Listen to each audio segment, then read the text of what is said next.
Bismillahirrahmanirrahim. Assalamualaikum warahmatullahi wabarakatuh.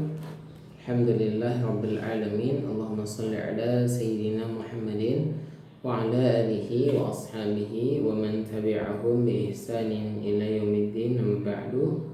Rabbi shrah li sadri wa yassir li amri wa hlul 'uqdatam min lisani yafqahu qawli. Rabbi zidna ilma warzuqna fahma bi rahmatika ya arhamar rahimin. Alhamdulillah rabbil alamin. Alhamdulillah, segala puji bagi Allah yang telah mengumpulkan kita dalam kebaikan, dan mudah-mudahan kita senantiasa diistiqomahkan untuk menjadi orang-orang yang senantiasa mau mempelajari Al-Quran, senantiasa membaca Al-Quran, dan mudah-mudahan Allah Subhanahu wa taala memberikan kita syafaat pada hari kiamat dengan syafaat daripada Al-Quran. Amin ya rabbal alamin. Alhamdulillah, insyaallah pada hari ini kita akan mulai kajian tadabbur Al-Quran, yaitu surah Al-Fatihah. Kita mulai. Bismillahirrahmanirrahim. Qala Nabi sallallahu alaihi wasallam, la salata liman lam yaqra bi Fatihatil kitab. Kata Rasulullah, tidak ada salat bagi orang yang tidak mau membaca, yang tidak membaca Fatihatul kitab, yaitu Al-Fatihah. Ya, surah Al-Fatihah ini terdiri dari 7 ayat, ya, menurut sebagian ulama yang kami pilih, yang diturunkan di surah Makkah. Makanya dia termasuk surah yang diturunkan dalam kurun sebelum hijrah, ya. Kemudian makanya dia termasuk tergolong surah Makkiyah seperti itu. Baik. Kata Al-Fatihah itu maknanya adalah kata Fatihah maknanya dari kata Fatihah yang artinya pembuka dalam bahasa Arab. Ya, dia Al-Fatihah juga disebut dengan Ummul Kitab, ya, atau juga Ummul Quran. Ya, nama lainnya induk kitab, induknya Al-Quran, seperti itu. Kemudian juga disebut Al-Fatihah itu sebagai Sab'ul Matsani, yaitu 7 ayat yang berulang, seperti itu. Kenapa dikatakan 7 ayat yang berulang? Karena dia wajib dibaca saat sholat, dan tidak sah sholat kalau tidak dibaca Al-Fatihah. Nah, berapa kali kita membaca Al-Fatihah dalam sholat? Setidaknya ada 17 kali sehari, seperti itu. 2 waktu subuh, kemudian 4 waktu zuhur. Berapa sudah, ya? 4 tambah 2, 6. Kemudian 4 waktu asar, ya, 10. Kemudian 3 waktu maghrib, ya, 13. Kemudian 4 waktu 4 rakaat salat isya. Berapa rakaat kita membaca Al-Fatihah? Ya, 17 rakaat, artinya 17 kali secara berulang-ulang setiap hari kita membaca surah Al-Fatihah. Jadi Sab'ul Matsani, 7 ayat yang berulang, seperti itu. Kemudian kita masuk, ya, jangan lupa ketika membaca Al-Fatihah kita membaca ta'awudz, ya. A'udzu billahi minasyaitonir rajim. Ya, kita disuruh, diperintahkan Allah Subhanahu wa taala ketika membaca Al-Qur'an, sebelum membaca Al-Qur'an disuruh membaca ta'awudz atau berlindung kepada Allah daripada godaan syaitan yang terkutuk. Kemudian kita masuk pada ayat yang pertama. Bismillahirrahmanirrahim. Hukum bismillah atau basmalah, ya, nama bacaannya basmalah, itu ada 3, ya. Dia termasuk pemisah antar surah, ya, bismillah itu basmalah tadi. Kemudian dia termasuk dalam surah, itu dalam surah An-Naml, ya, tentang Nabi Sulaiman alaihissalam. Kemudian yang ketiga, apakah termasuk Al-Fatihah atau tidak? Nah, ya, termasuk surah Al-Fatihah atau tidak. Nah, pembahasan kita itu, ya. Jadi Al-Fatihah itu ini jadi khilafiyah para ulama, apakah basmalah atau bismillah itu termasuk bagian dari surah Al-Fatihah ataupun tidak termasuk surah Al-Fatihah. Ini ada beda pendapat di antara para ulama. Nah, di antara yang berpendapat ini masuk dalam surah Al-Fatihah adalah Imam Syafi'i rahimahullah taala. Nah, itu dalam mazhab Syafi'i Al-Fatihah itu, basmalah itu termasuk dalam surah Al-Fatihah.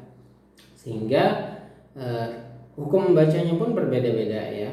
Hukum membacanya dari basmalah ini ketika dalam sholat terutama, ya. Kalau Imam Syafi'i al-madhab Syafi'i dibaca secara jahar. Bismillahirrahmanirrahim ketika sholat ya, jadi imam misalnya seperti itu, imam sholat maghrib, isya, dan subuh ya. Kemudian ketika di madhab Hanafi itu atau Hambali itu dibaca sir atau pelan saja dibacanya, tidak terdengar ya, secara nyaring, tidak dibaca nyaring tapi pelan saja. Bismillahirrahmanirrahim. Nah, kemudian baru alhamdulillahirabbil alamin dan seterusnya. Ya. Kemudian sedangkan madhab Maliki itu tidak dibaca. Jadi mereka langsung ketika salat membaca alhamdulillahirabbil alamin dan seterusnya. Kemudian mengenai basmalah, keutamaannya basmalah itu sebagaimana sabda Nabi sallallahu alaihi wasallam dalam satu riwayat, kullu amrin jibalin la yubda'u bi bismillahi fahuwa a'ta. Nah, setiap perkara yang baik ya, yang dibenarkan oleh syariat, yang diperintahkan oleh syariat, la yubda'u bi bismillah, tidak diawali dengan bismillah, fahuwa a'ta, maka perkara itu terputus. Maksud bahwa a'ta itu ditafsirkan para ulama kurang berkahnya seperti itu. Nah, maka kita dianjurkan setiap melakukan apapun, suatu perkara apapun diawali dengan basmalah selama perkara itu perkara yang baik, perkara yang diperintahkan oleh syariat, bukan perkara yang dicela oleh syariat seperti itu, bukan perkara yang haram, bukan perkara yang makruh, bukan bola perkara yang sia-sia seperti itu. Nah, kemudian kalimat Ar-Rahmanir-Rahim ketika baca Bismillahirrahmanirrahim, Ar-Rahmanir-Rahim itu diambil dari akar kata yang sama, yaitu rahimah seperti itu. Apa bedanya? Ar-Rahman itu maknanya Allah, Bismillahirrahman, dengan menyebut nama Allah yang Allah itu punya sifat Ar-Rahman, nah, dan Ar-Rahim punya sifat Ar-Rahim. Bedanya apa? Disebutkan oleh para ulama ketika nafsirkan Ar-Rahman dan Ar-Rahim. Ar-Rahman itu maknanya itu Allah Maha Pengasih, artinya Allah memberikan kasih sayangnya kepada semua makhluknya seperti itu. Mau orang yang beriman, mau yang tidak beriman, semuanya mendapatkan rahman daripada Allah Subhanahu wa taala. Jadi ini rahman itu untuk semuanya. Sedangkan Ar-Rahim hanya untuk orang-orang yang beriman.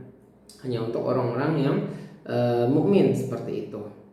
Nah, rahman ini adalah perkara dunia seperti itu. Ya, orang yang beriman dapat, yang tak beriman pun dikasih Allah Subhanahu wa taala dunia ini, ya. Sedangkan Ar-Rahim itu hanya diberikan kepada orang yang beriman. Apa contohnya? Contohnya adalah keberkahan dalam kehidupan ini. Itu hanya orang beriman diberikan, orang kafir tidak ada keberkahan. Kemudian surga, ya, daripada nikmat yang ada dalam surga itu hanya didapatkan hanya orang beriman, orang kafir tidak diberikan. Ya, syafaat itu hanya diberikan orang yang beriman. Itu ar-rahimnya Allah kepada orang-orang yang beriman saja. Ya. Maka kita bersyukur sebagai orang beriman, kita mendapatkan ar-rahmannya Allah, kita mendapatkan ar-rahimnya Allah Subhanahu wa taala. Kemudian alhamdulillahirabbil alamin. Ayat yang kedua, segala puji bagi Allah Tuhan semesta alam. Alhamdulillah. Betapa banyak nikmat Allah dari yang Maha Ar-Rahman, yang Maha Ar-Rahim, yang tak bisa kita hitung. Apalagi kita balas dalam dunia, kita mendapatkan kasih sayangnya Allah Ar-Rahman, kita di akhirat ya terutama kita juga mendapatkan Ar-Rahimnya Allah Subhanahu wa taala. Kita tidak bisa membalasnya, menghitungnya saja tidak bisa, ya. Ya, tidak bisa kita menghitungnya apalagi kita balas. Maka sebagai ucapan syukur, sebagai ucapan terima kasih kepada Allah Subhanahu wa taala, maka kita disunahkan untuk senantiasa mengucapkan hamdalah. Alhamdulillah.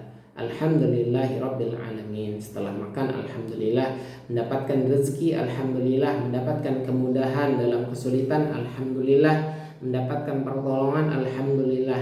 dan setiap hari kita senantiasa diminta Allah Subhanahu wa taala ya, di awal tadi kita baca bismillah, setelahnya alhamdulillah. Tentu dalam perkara yang baik seperti itu. Ya, sebagai bentuk syukur kita kepada Allah Subhanahu wa taala.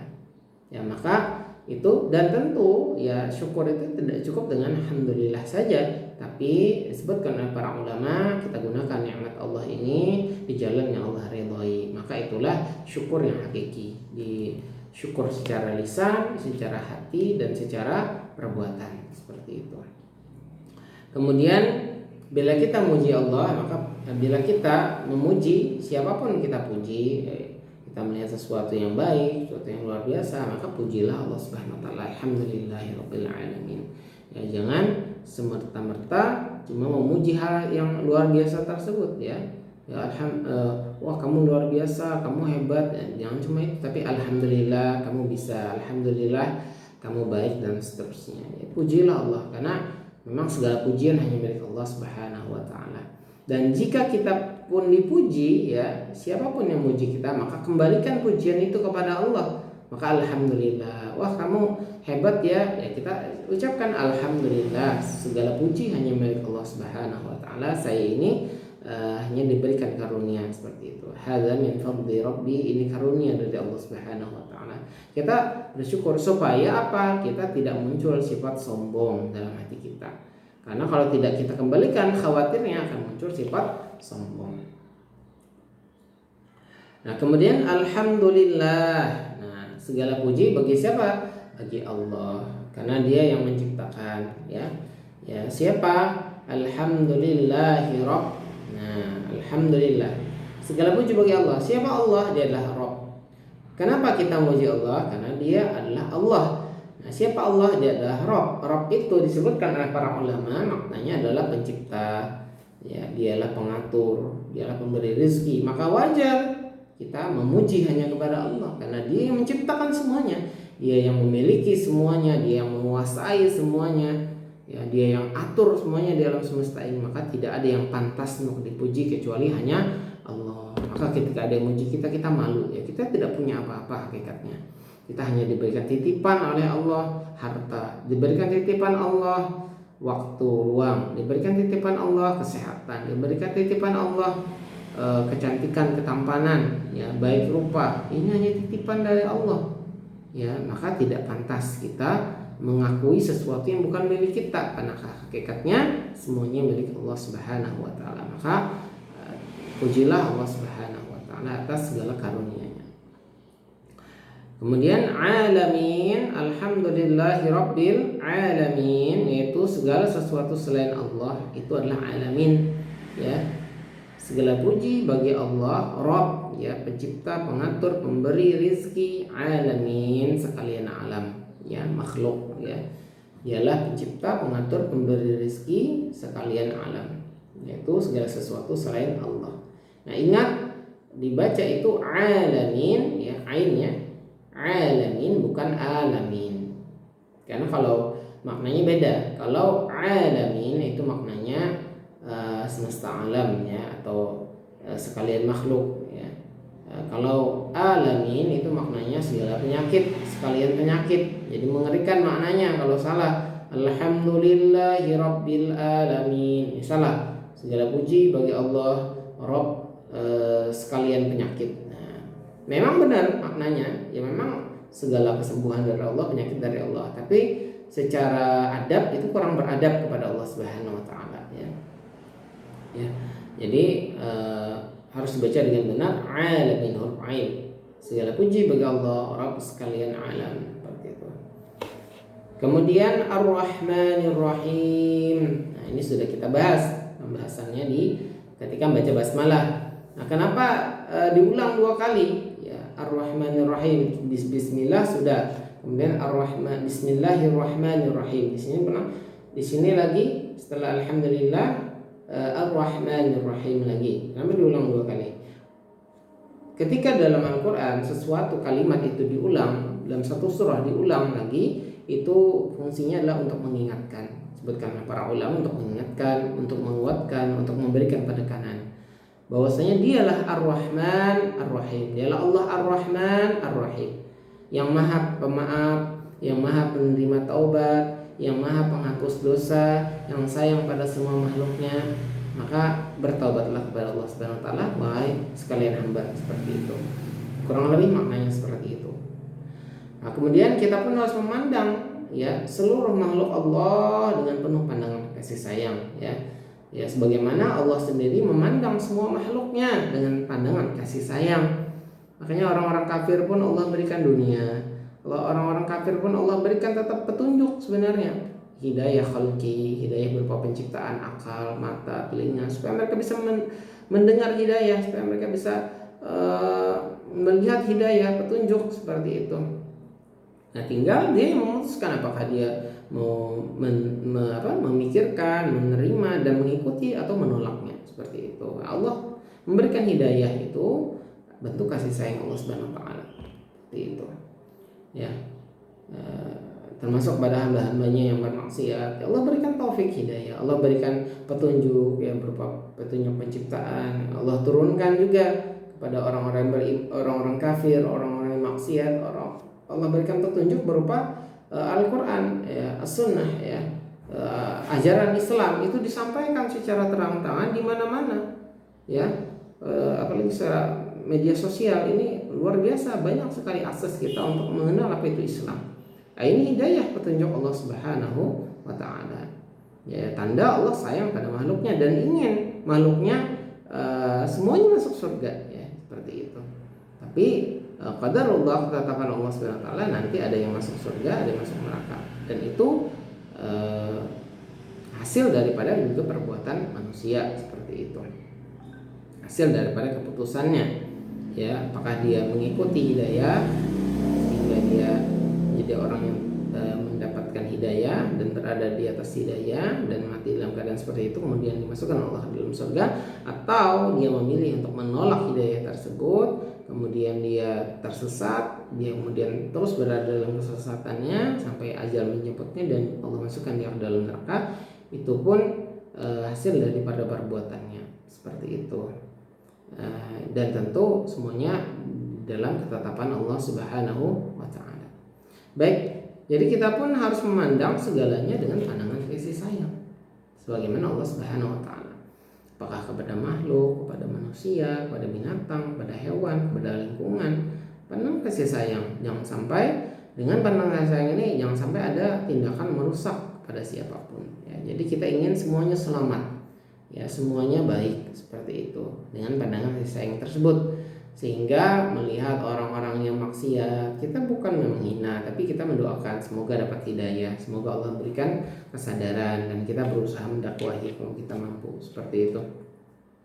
Itu pelajaran dari kalimat Ar-Rahman Ar-Rahim. Kemudian kita memandang hewan, binatang dengan penuh kasih sayang, ya, jangan sampai kita sakiti, ya, kita kasih sayang, kita kasih makan, ya. Kemudian kita jaga lingkungan, jangan sampai kita rusak, kita buang sampah pada tempatnya, kita jaga lingkungan dan kebersihan. Nah, itu juga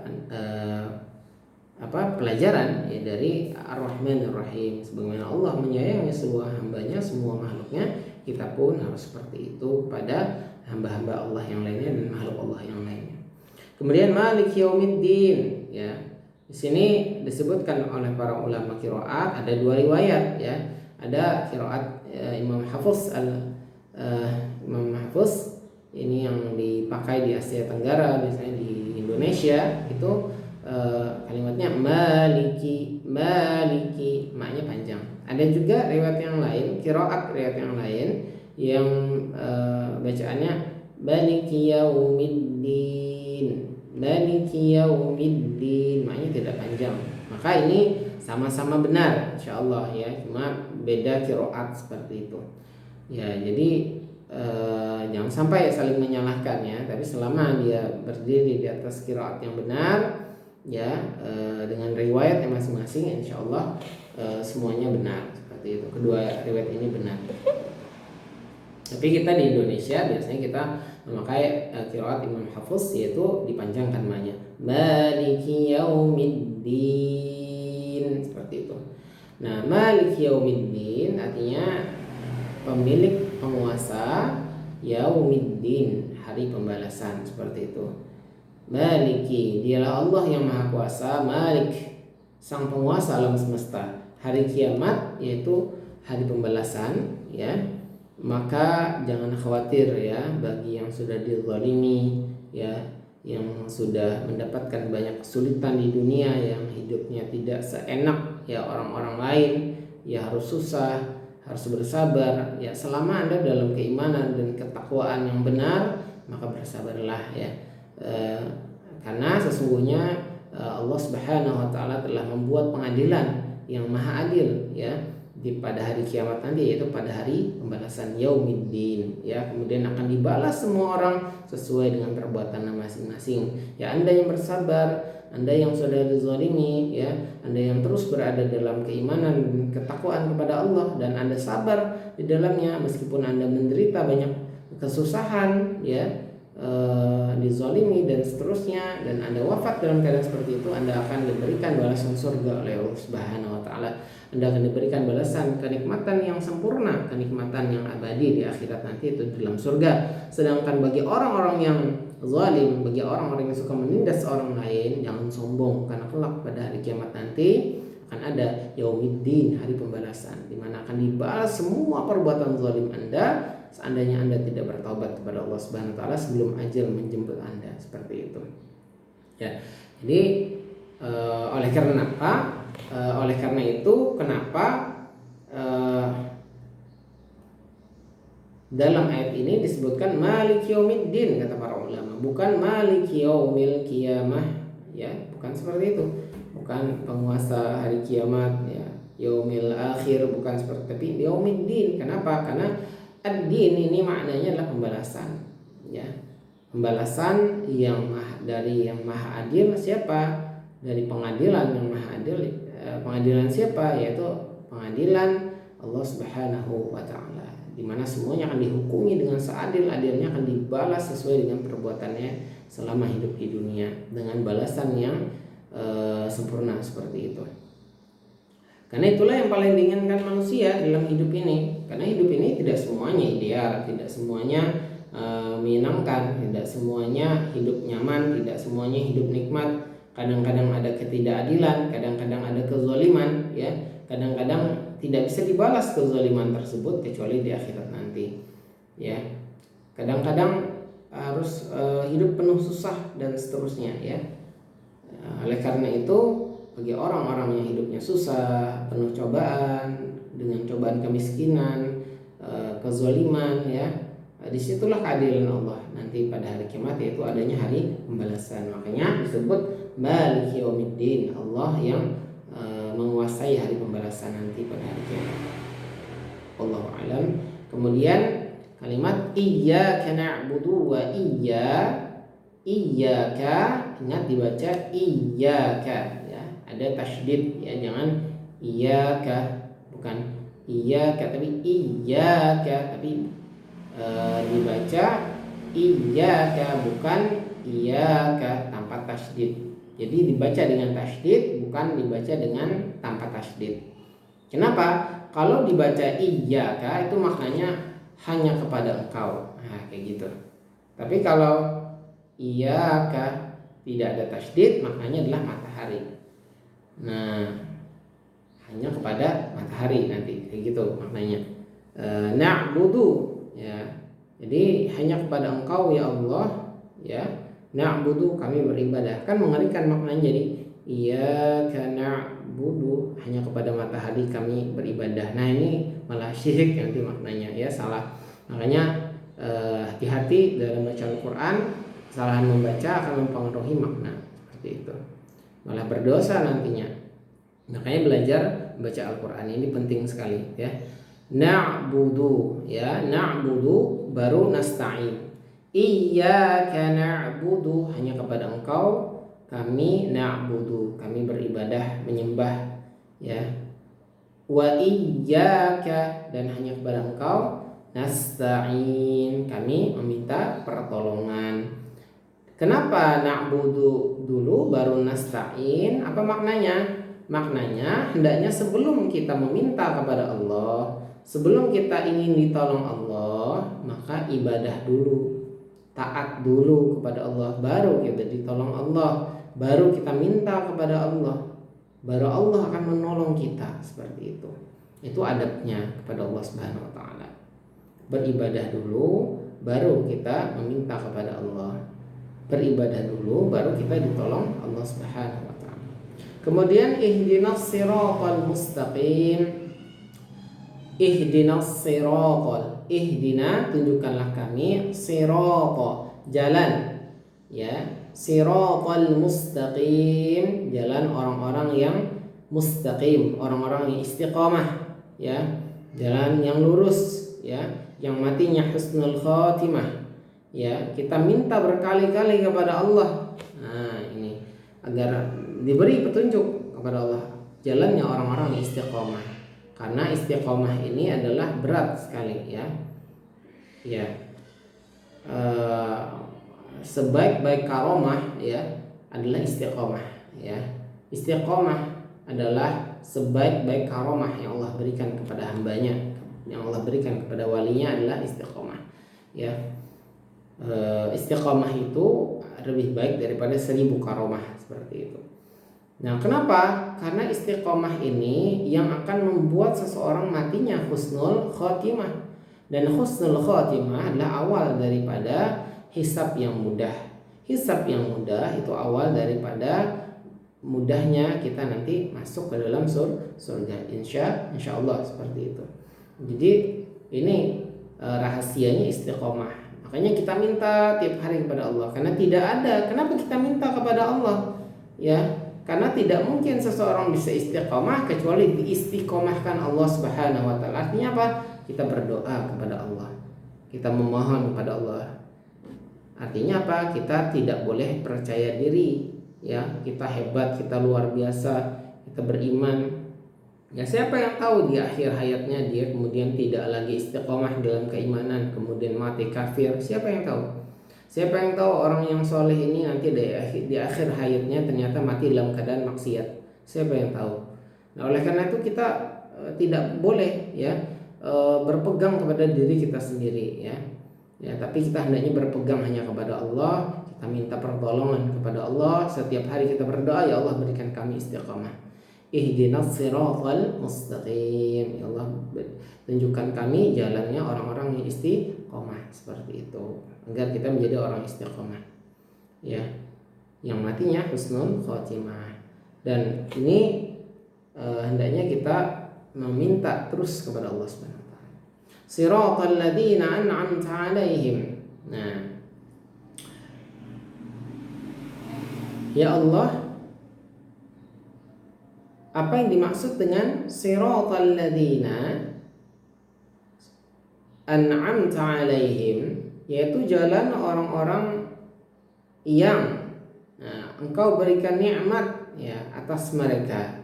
Siratal ladzina, yaitu orang-orang yang jalan, ya, jalan yang orang-orang yang engkau an'amta berikan nikmat 'alaihim atas mereka. Nah, jadi ketika kita meminta ihdinas siratal mustaqim, tunjukkan kami jalan orang-orang yang lurus, yang istiqomah. Nah, siapa mereka orang istiqomah ini? Nah, dijelaskan pada ayat berikutnya, yaitu siratal ladzina, yaitu jalan, ya, orang-orang yang an'amta 'alaihim, yang Allah berikan, yang telah Allah berikan nikmat pada mereka, 'alaihim atas mereka. Nah, siapa orang-orang yang pernah diberi nikmat oleh Allah Subhanahu wa taala dan sudah Allah beri nikmat pada mereka? Yaitu para nabi, kata para ulama, para siddiqin, para syuhada, para salihin yang sudah mendahului kita, yang sudah mendapatkan kenikmatan di sisi Allah Subhanahu wa taala, yaitu mereka yang memperoleh kenikmatan di sisi Allah Subhanahu wa taala. Inilah jalan yang mustaqim, jalan orang-orang yang istiqomah, seperti itu. Jalannya para nabi, jalannya para siddiqin, para syuhada, dan para sholihin. Ya, orang-orang yang senantiasa beriman dan bertakwa kepada Allah Subhanahu wa taala dan berjuang untuk agama Allah Subhanahu wa taala. Seperti itu. Ini jalan-jalan orang yang mustaqim, ya, orang-orang yang istiqomah, ya insyaallah selamat dunia wal akhirat. Seperti itu. Dan ingat, jalan mereka adalah jalan yang penuh dengan cobaan, jalan yang penuh dengan ujian. Karena begitulah jalan yang mustaqim, ya. Jalan orang yang beriman, jalan orang yang bertakwa, tidak akan sunyi. Disebutkan oleh Nabi kita Muhammad sallallahu alaihi wasallam, setiap kita ini pasti diuji, dan yang paling berat ujiannya kata Rasulullah sallallahu alaihi wasallam adalah para nabi. Ya. Setiap orang akan diuji, setiap orang beriman, ya, itu pasti diuji, ya. Tanda Allah itu cinta dengan sebuah kaum, itu Allah menguji kaum tersebut, ibtalahum, Allah akan uji kaum tersebut, ya. Dan paling berat ujian adalah para nabi, kemudian para siddiqin, para syuhada, kemudian para salihin, kemudian orang-orang setelah mereka, ya. Orang-orang yang mengikuti jalan mereka. Ini adalah jalannya orang-orang yang mustaqim, seperti itu. Yang pasti akan diuji, ya. Dan tapi ingat, kita yakin innallaha la yukallifullahu nafsan illa wus'aha. Allah tidak akan membebani suatu kaum itu di luar kesanggupan mereka. Nah, kemudian ghairil maghdubi alaihim, ya, bukan maghdubi alaihim, bukan jalan orang yang maghdu, engkau murkai atas mereka, ya, bukan jalan yang engkau murkai atas mereka, yaitu jalan orang yang Yahudi, ya. Disebutkan dalam tafsir lah jalannya orang Yahudi, ya, orang-orang yang mencela, ya, orang menghina, ya, agama Allah. Kemudian bukan pula waladhdallin, dan bukan pula jalan mereka yang sesat. Siapa disebutkan dalam tafsir adalah orang-orang Nasrani, orang-orang yang telah menyimpangkan ajaran Nabi Isa alaihissalam, ya. Termasuk orang-orang Yahudi ini juga menyimpangkan ajaran Nabi Musa alaihissalam, ya. Kemudian tidak cuma itu, mereka menghina para nabi, menghina para rasul, bahkan menghina Allah Subhanahu wa taala. Makanya orang Yahudi ini tidak cuma sesat, tapi juga dimurkai Allah Subhanahu wa taala. Baik, seperti itu. Setelah itu kita mengucapkan amin, ya. Artinya semoga Allah memberikan pengabulan, ya, atas doa kita. Karena dalam surah Al-Fatihah ini sebagaimana disebutkan dalam tafsir para ulama, ini kita berdialog dengan Allah Subhanahu wa taala. Alhamdulillahirabbil alamin, dalam riwayat yang sahih, dalam hadis yang disebutkan oleh Nabi kita Muhammad sallallahu alaihi wasallam, disebutkan juga dalam tafsir Ibnu Katsir, ya, tafsir Qur'anil Azim. Alhamdulillahirabbil alamin, kata Rasulullah, Allah berfirman ketika hambanya mengucapkan alhamdulillahirabbil alamin, kata Allah taala, hambaku memujiku. Ar-Rahmanir Rahim, hambaku memuliakanku. Maliki yaumiddin, hambaku mengagungkanku. Iyyaka na'budu wa iyyaka nasta'in, hambaku sedang meminta kepadaku dan aku akan memperkenankan permintaannya. Masya Allah. Nah, kemudian berikutnya kita berdoa pada ayat selanjutnya, doa-doa berikutnya. Ihdinas siratal mustaqim, tunjukkan kami jalannya orang-orang istiqamah.